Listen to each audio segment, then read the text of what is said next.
Obviously, when you evolve inside an animal body, localized in space and time, you get a hellacious set of reflexes and muscles designed to deal with immediate threat in the environment. But at the core of the oyster is, this portal into universalism, which we have denigrated to what we call the imagination. There is a third eye. The third eye exists, but it doesn't look out at this world. You've got two perfectly good eyes for doing that. The third eye looks out at the holographic matrix of informational totality. And then the problem for that form of perception is filtering.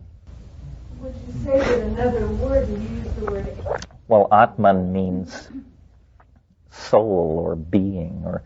Yes. I mean, it's simply that consciousness is distributed and holographic, and nobody has their brand on it. What we have been calling human consciousness is the only consciousness there is. It's something you tap into, not something you evolve out of yourself. I mean, you require a local language to create a local model of this universal input. If your local language is insufficient, then you abide in a domain of intuition. And that's what I would call animal consciousness. It's a domain of intuition of being.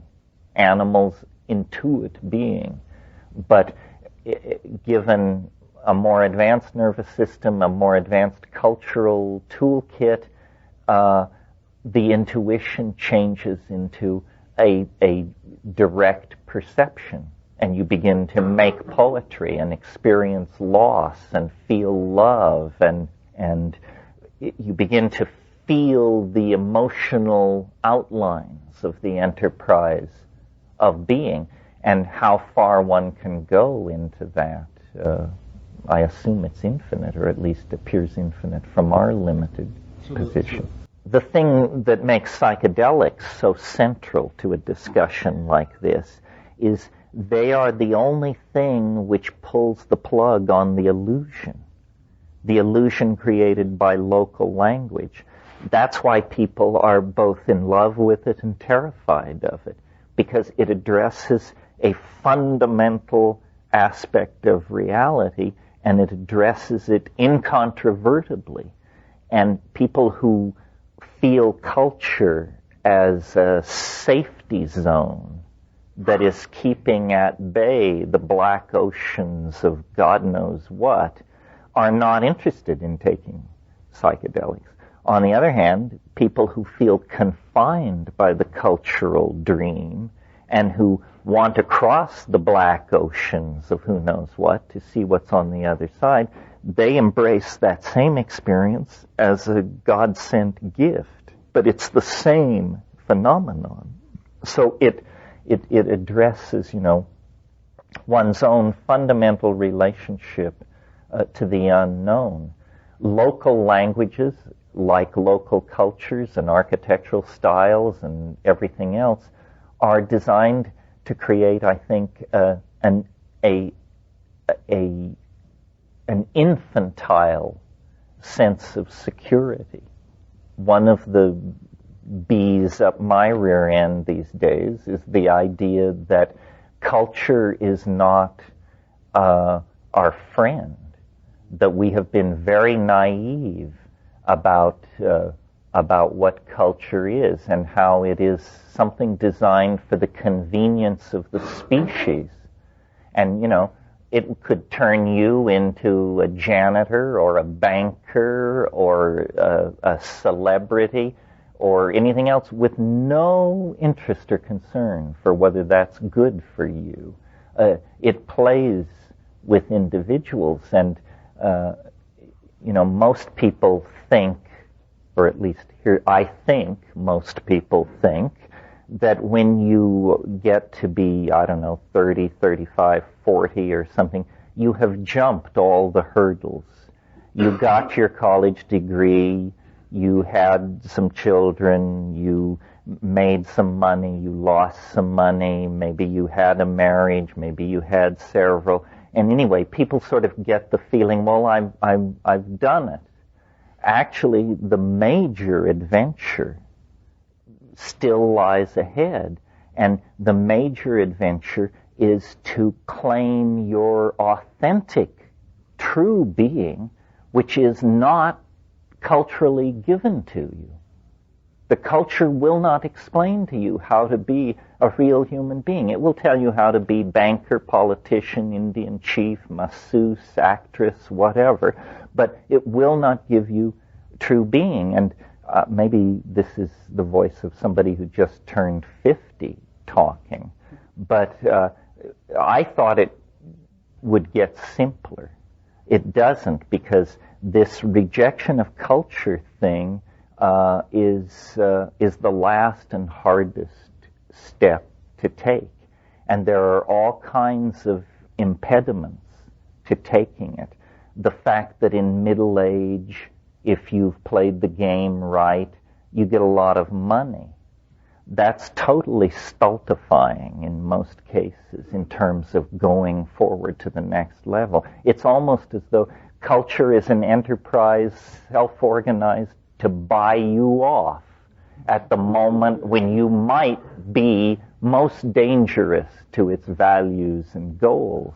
I don't have an answer to the problem of the bully and the slave, unless, as the Marxists claim, that is inimical to disparity of wealth.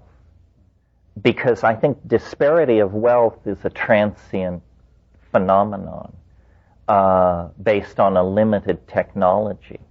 But it is entirely possible that we can make everyone a king, and we will still have bullies and slaves. So if the Marxists are wrong and the addressing of the economic disparity doesn't change the structure of the human soul, then we will have to go deeper. And I don't know how this is going to look. There's a lot of tension in any community that discusses this kind of stuff over where the body lies in all of this. Can we solve our problems and maintain our individual existences? Or are we in fact furiously building a level of hierarchical control above the level of the individual that will make things like states and corporations seem like pale soup indeed? Are we in fact trying to create a superorganism? What is the relationship of an idea like that to classic fascism? Well, what about the internet? You mean, is it the coming of the superorganism?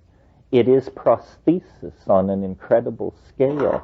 It is going to redefine what it is to be human. I think technologies are neither gods nor demons. It's what you do with it. The dilemma of human freedom is that we don't know where we rest in the universal hierarchy of good and evil. In other words, what would we do if we could do anything? Would our transcendent impulses drive us to a kind of angelhood? Or, as James Joyce says, would we flop on the seamy side?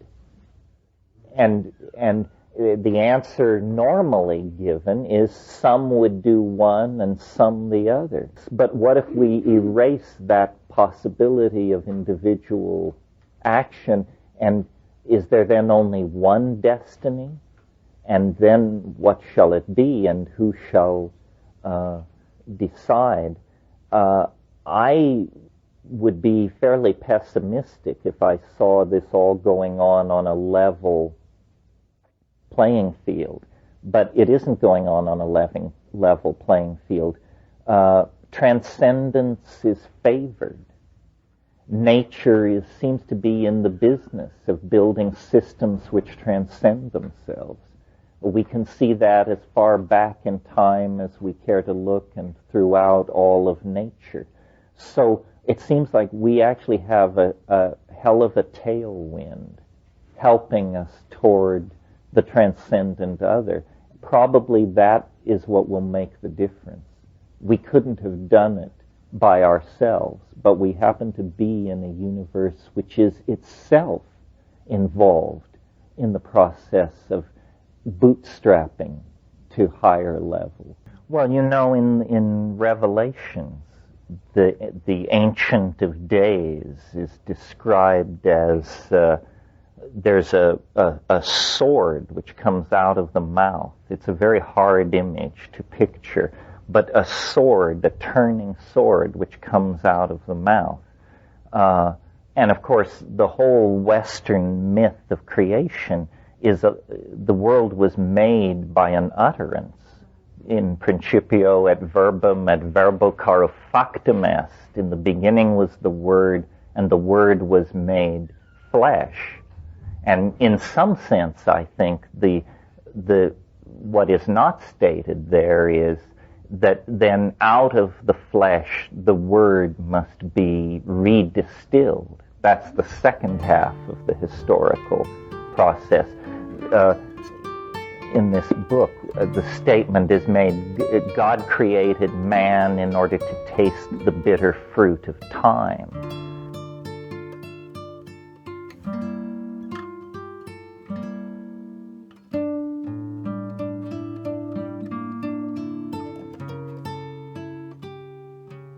Thanks for watching that video. Please leave me a comment and let me know what you thought about that clip.